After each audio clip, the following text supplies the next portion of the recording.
Just one trait like brown hair, light hair, blue eyes, brown eyes, just one at a time. Tonight we're going to look at how multiple traits travel together or not. We'll see that sometimes they do travel together, in which case we'll say they are linked, and sometimes they travel independently of each other, having no relationship what to do with each other, as though each other didn't even exist. And we will call that type of trait unlinked. Okay, so you see here we have multiple traits, linked and unlinked alleles. So, last week we talked about inheritance of a single gene. Now we're going to consider several genes at once. This is just what I said, but I'll read it again. If a particular pair of alleles always travels together, they are said to be linked.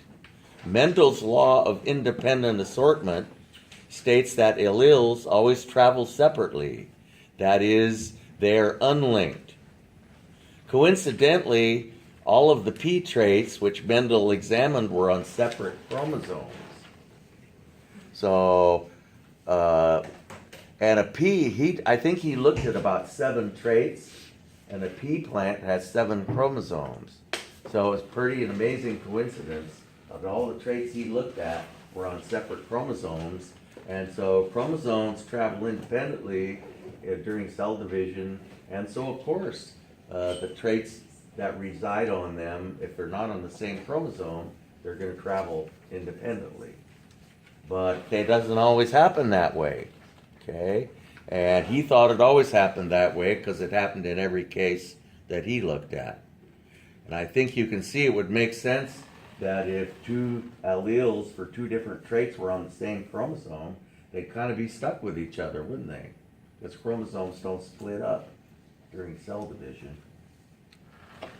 So a man, homozygous for brown eyes, with blood type A, and for blood types we got to say whether it's homozygous or heterozygous, mates with a woman with blue eyes and blood type O.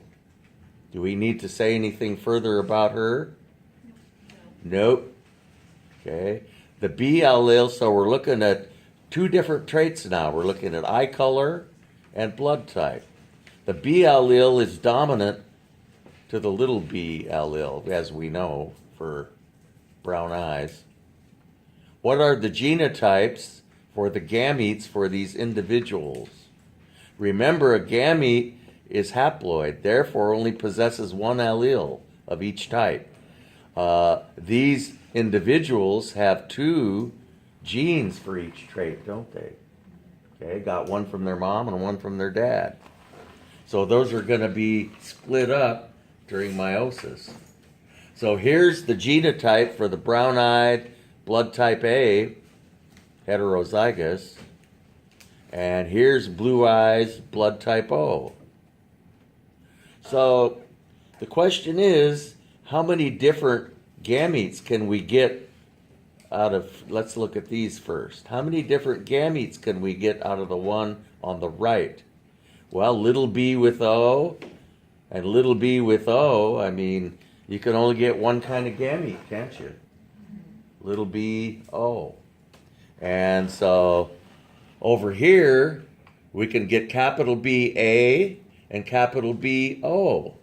So there are 2 different types of gametes we can get for this type of genotype, aren't there? Okay? And the reason we need to deduce the number of gamete genotypes that are possible is so we can figure out how many boxes are going to be in our Punnett square. Okay? So in this type of problem, it is essential that we first address the formation of gametes. Okay? By doing this, we can ascertain whether the law of independent assortment is followed. By elucidating the number of possible gametes, we can determine the number of boxes on each side of the Punnett square. So these Punnett squares don't always have 4 boxes in them. All the situations we looked at, you had the mom on the top, and there were 2 possible we're looking at just one trait. And so she had 2 copies of whatever gene, and the dad had 2 copies of the gene. So 2 copies, 2 boxes. But now we're looking at 2 different traits traveling together. Okay. We're going to see that we've already deduced that we had 2 different genotypes, gamete genotypes. Notice these are gametes, so they only get 1 copy of each allele. But we're looking at 2 traits now, so it's kind of different. For the female, there was only 1 possibility. For the male, there are 2 different ways you could combine those alleles, weren't there? Okay. Friend, and if you forget how we got this, go back and look at this. Okay? And so you can see there's only 1 way you can combine those. There's 2 ways you can combine these. Okay? So our Punnett square is going to have 1 box on one side and 2 boxes on the other. So it's going to be simpler than the Punnett squares that we've been looking at. So there it is.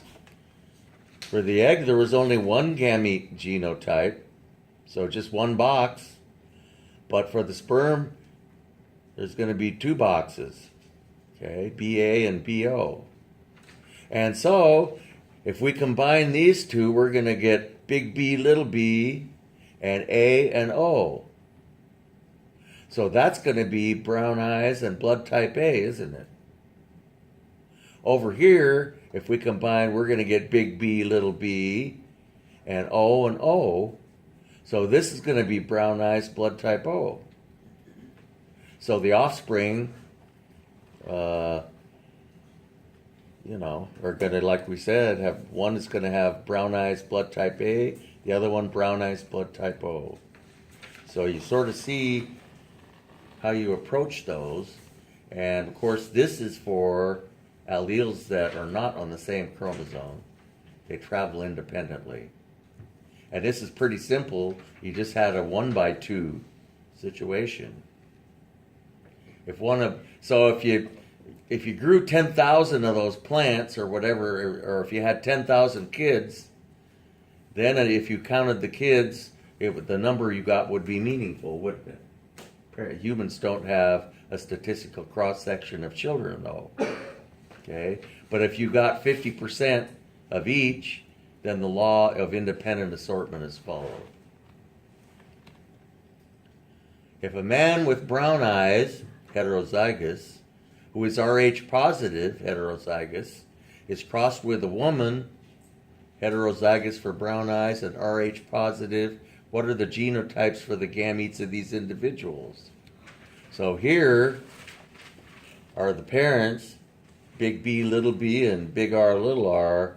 Well, you can combine the big B with the big R, or the big B with the little r, or the little b with the little r, or the little b with the big R. And all of a sudden, we're seeing 4 different gamete genotypes, and you got the same situation. Both the mom and the dad have the same genotypes. And so what's our Punnett square going to look like here? How many boxes on each side? 4 boxes on each side. 16 boxes. So question, on the Punnett square before, why didn't we disperse little b, big O, and big B? Why didn't we do... To each one. So like, why couldn't big A go with little b? Why didn't we do what? On that first square? So we combined big B, little b, and AO.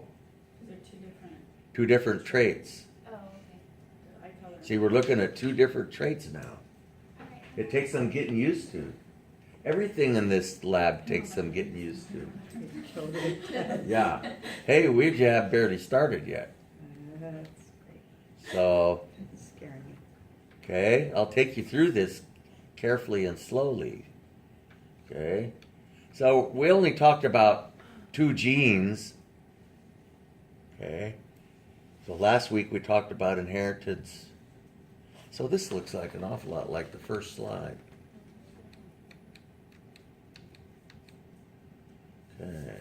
So there's that situation. And so, for these two genes, all four gamete genotypes occur with equal probability. How do we know that?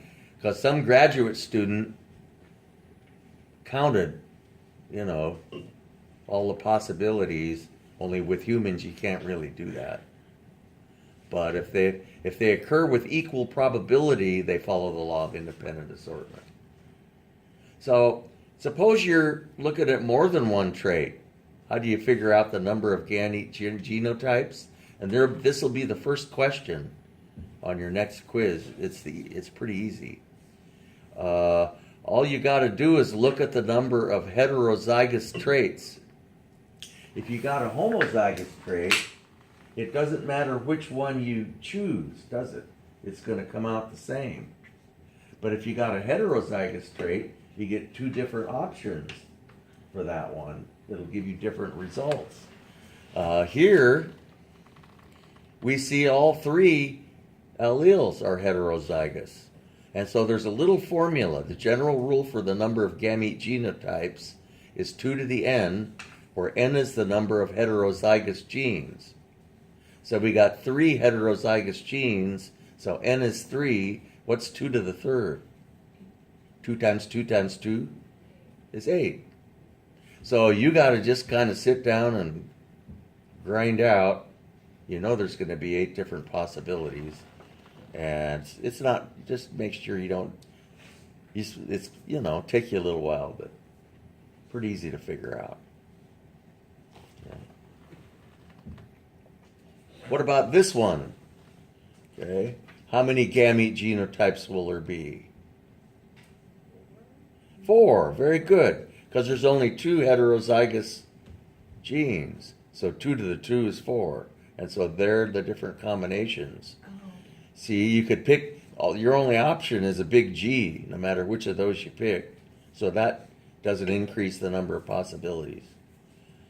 So every one of them is going to have a big G in it.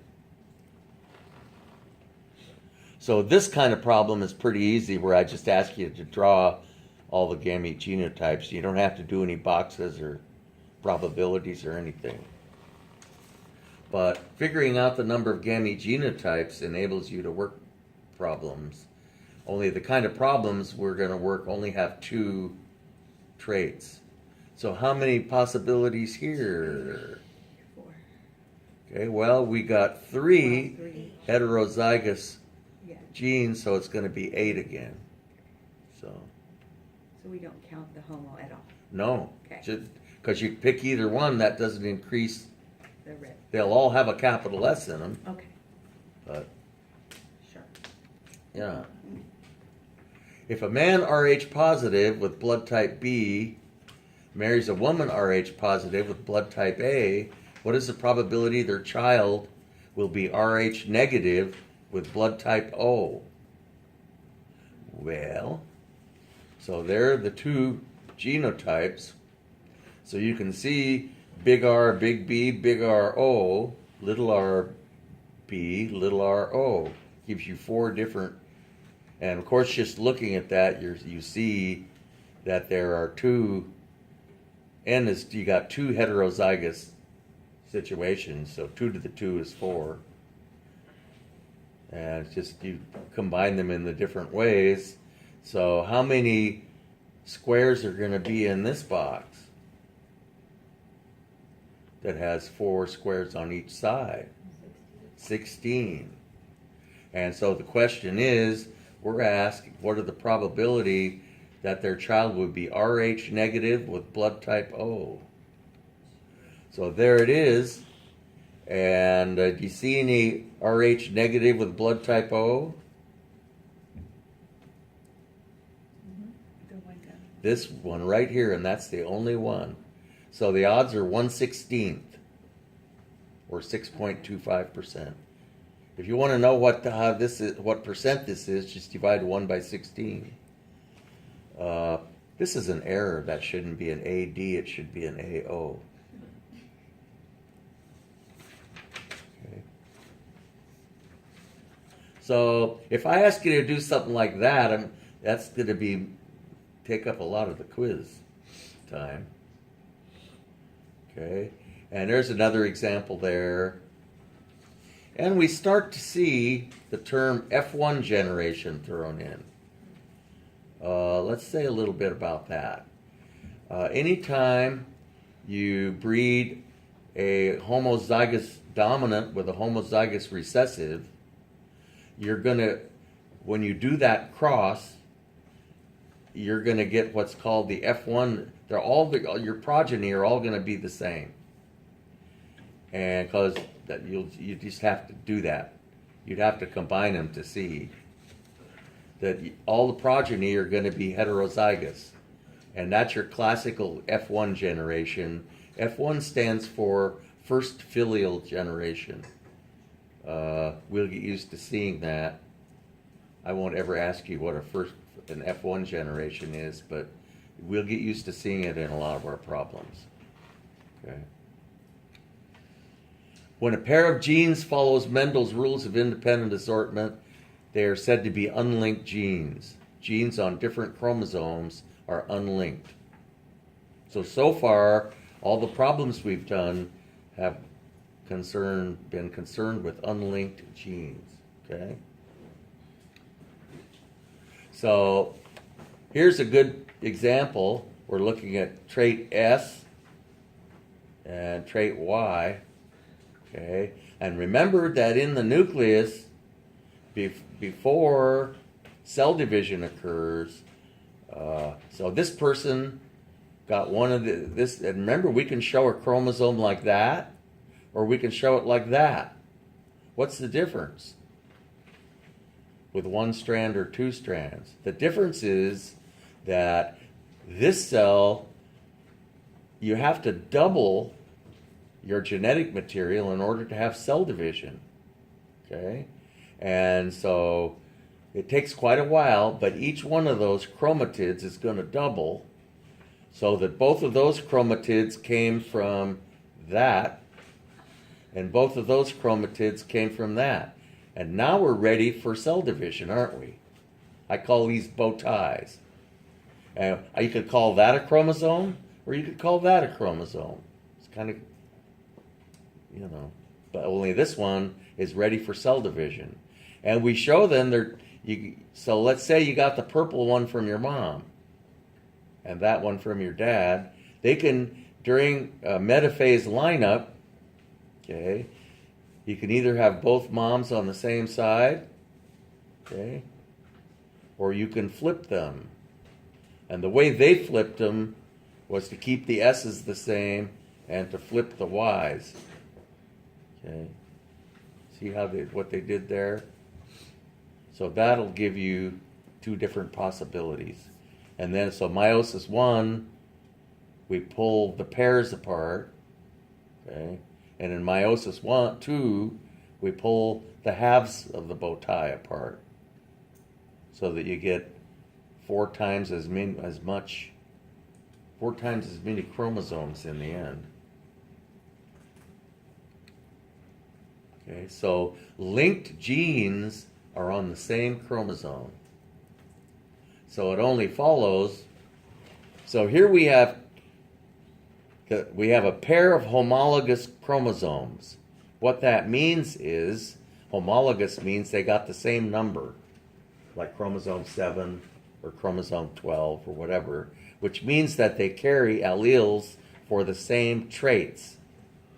However, that doesn't mean they're going to carry the same allele. This is for flower color down here, and that's for pollen shape. They happen to be on the same chromosome. Okay, so here we have a long pollen grain with a purple flower, and here we have a round pollen grain with a red flower. Okay.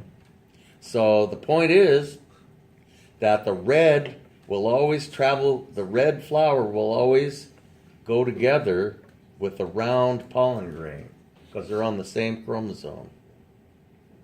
So these are tightly linked genes. And the purple flower will always be with the long pollen grain. Okay, they are linked now, and so they're always going to travel together.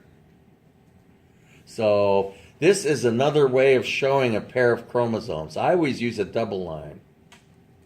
When you see me do these on the board, I will use a double line. It's more obvious that there are two chromosomes there. So remember, anytime you take homozygous dominant and cross it with a homozygous recessive, you get an F1 generation. And one thing that's characteristic about this type of cross is that you only get one type of offspring. Here you have two different parents, but you only get one type of offspring. Okay, this is ideal genetically to. This is a true breeding or purebred strain. Okay, anytime you see something like this and you want to figure out what the offspring's going to look like, you cross them. You take that one with top one with the bottom one, and the bottom one with the top one. So if I take the top of this one with the bottom of that one, okay, I get that, don't I? If I take the bottom of this one with the top of that one, I also get that. We get the same offspring from either cross. Okay, that doesn't always happen. A lot of times you get two different types of offspring. Okay, so your typical, this is how we produce an F1 generation, which is ideal because it's purebred, pure breeding, true breeding, Mendel used to call it. And you got it's a pure strain, okay? And so it's very these geneticists like to do what they call a test cross. A test cross is where you take, notice we got the same thing, we just moved it down. A test cross is where you take whatever you've got and breed it with a homozygous recessive. Okay, we'll get used to seeing the word test cross, and you should know what that means. It just means homozygous recessive. So most F1 generations are heterozygous in the two traits. Okay, and so we take this F1 generation and do a test cross. And to figure out what the offspring are going to be, we just do it like an X, okay? So we take the top of this one and the bottom of that one, and that gives you this one. We take the bottom of that one and the top of that one, and that gives you that one, okay? And so if these things are tightly linked, if there's no fooling around going on or no untoward types of behavior, you'll get a 50-50 mixture of these two. But of course, you got to be dealing with something like fruit flies or pea plants or something that gives thousands of offspring before and some graduate student is going to have to look at them one by one and count them in a notebook. I wouldn't want to be a genetics graduate student. Okay? They got to do a lot of really tedious type of stuff. So 50-50 of these two the offspring. And so when they behave like they're supposed to, and you get a 50-50 mixture, the offspring are called parental combinations. They really should be called offspring combinations, but when you see the term parental, we'll get used to seeing it. Okay? And so this sort of gets you used to this type of notation, which takes a little bit of getting used to. These types of notation mean the same thing as that. Okay? The very same thing as this type of, only it's easier to draw and you can do it quicker. And boy, do you ever want to be using a pencil. So, let's look at some definition. The F1 generation, the progeny which result from the cross of homozygous dominant with homozygous recessive. And all F1 progeny are heterozygous in each trait. We're not so concerned about the F2 generation. A test cross is when an individual is crossed with a homozygous recessive individual, like we saw. Why do we do that? because you learn some interesting things, as we'll see. Okay. So, I don't think I'm going to bother you with that one. Okay. Linked genes. There are really two types of gene linkage. Sometimes progeny other than the parental combinations result. Okay, remember I was talking about no untoward. If all you get is parental offspring, you know that there was nothing weird happening. But if you get other types of offspring other than the predicted, where you cross them like an X, you know, top of the left with the bottom of the right, and the bottom of the left with the top of the right, just like an X. If you get, that's all you get, is what you'd predict from that type of cross, then we say they are tightly linked, okay? And that's the really straightforward type of result. But what if you get something else besides the parental combination? If you do, it means that some funny business was going on, and this funny business happens really quite often. It's called crossing over. And I've always thought it's just diabolical, but we'll get used to it. Okay? So the farther apart the alleles are on the chromosome, the more likely the products of crossing over will occur. So what happens when these things line up side by side, sometimes the end of one will flop over the end of the other bow tie. And when they flop over and touch like that, they're sticky because they got all these little partial charges on them. And very often, when they get pulled apart, the pieces break off and get traded. It's just, what I have never understood is how you could break these two ends off and trade them without damaging a bunch of genes right in that region right there.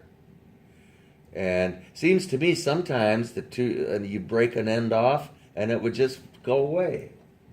But if that happens, you'll get a non-viable offspring anyway, if this happens to be the one that participates in fertilization. Okay? So, but what happens is then the genes aren't tightly linked. They're only what are called loosely linked.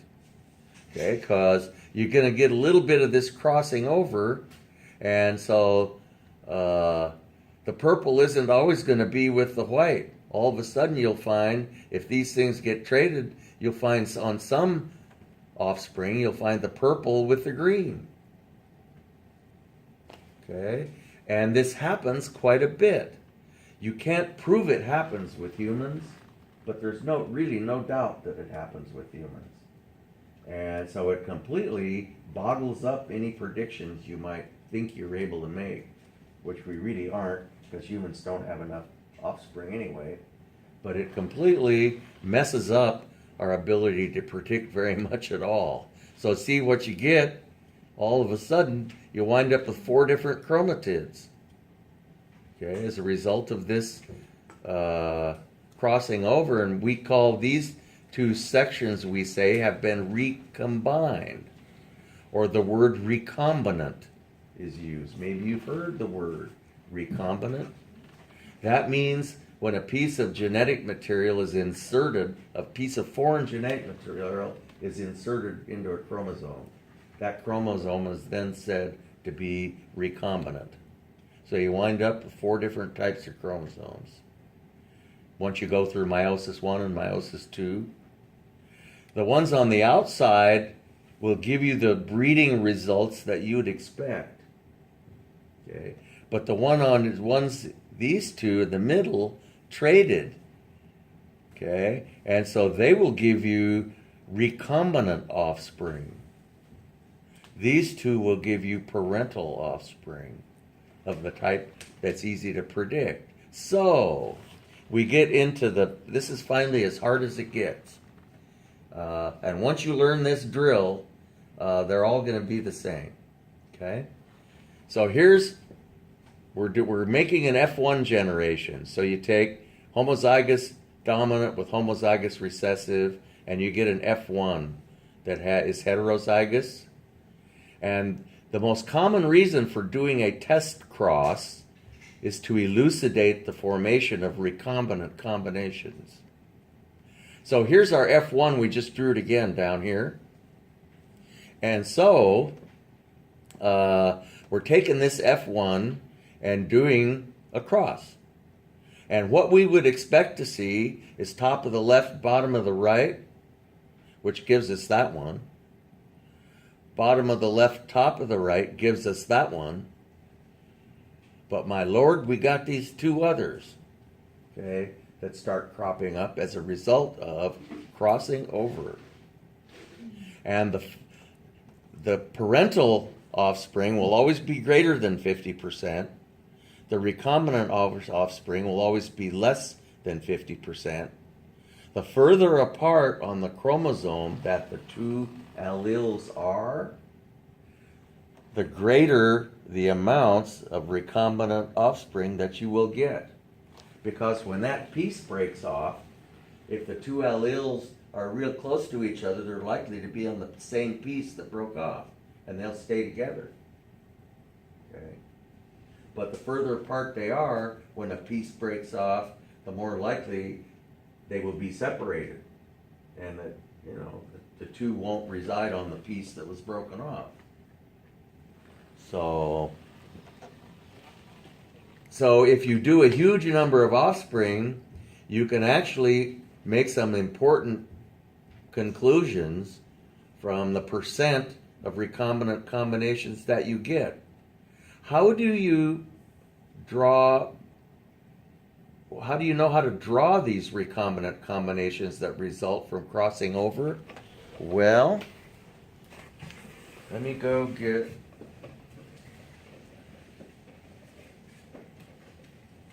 one of these.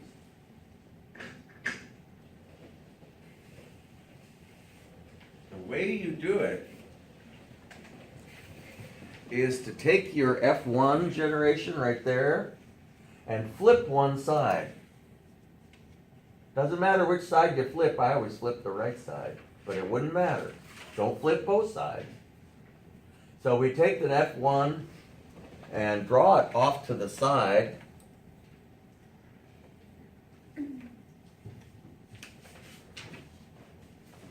I always use a double line. Okay. So we keep the left-hand side the same. And we flip the right-hand side, little c on top, big C on the bottom. Now, draw this off to the side. We do this